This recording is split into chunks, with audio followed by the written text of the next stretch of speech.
This is the moment Boris Johnson resigned as Conservative Party leader. Good afternoon, everybody. Good afternoon. Thank you.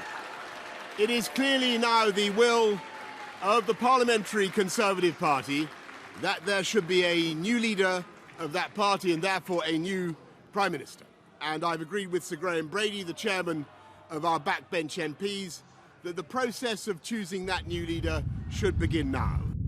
Boris Johnson will remain as Prime Minister until his successor is appointed, but said that he regrets having to step down.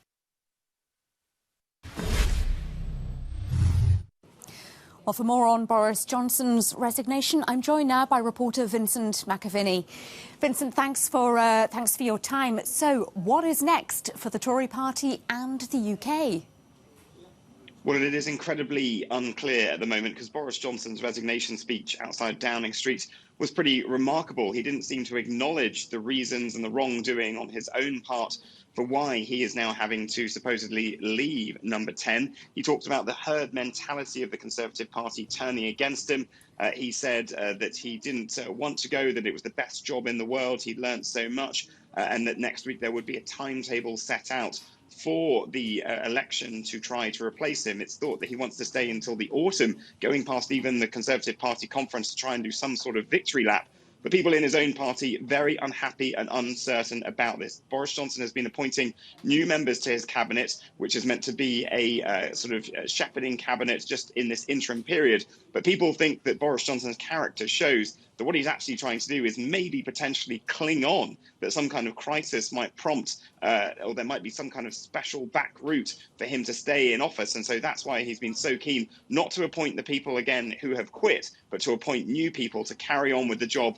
And he will be hoping that there might be some way, as David Cameron once called him, the slippery, greased piglet, that he could survive this. So it is really an interesting moment right now in British politics. On paper, Boris Johnson going, but those in his party that know him best are worried he might try to cling on.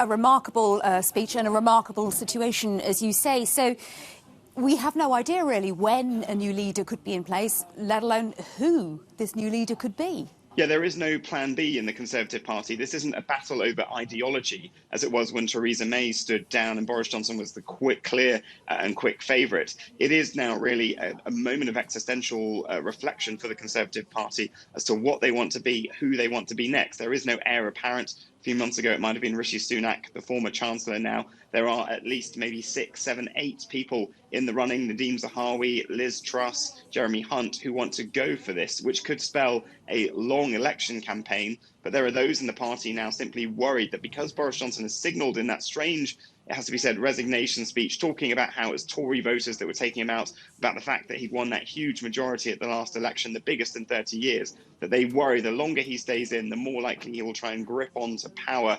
And it's already been a pretty unedifying spectacle, sort of bending the British unwritten constitution to its maximum. So I think we might see the field of candidates narrow down quite quickly and an attempt to have quite a quick election and maybe get the new Prime Minister in place before they have their party conference in September time.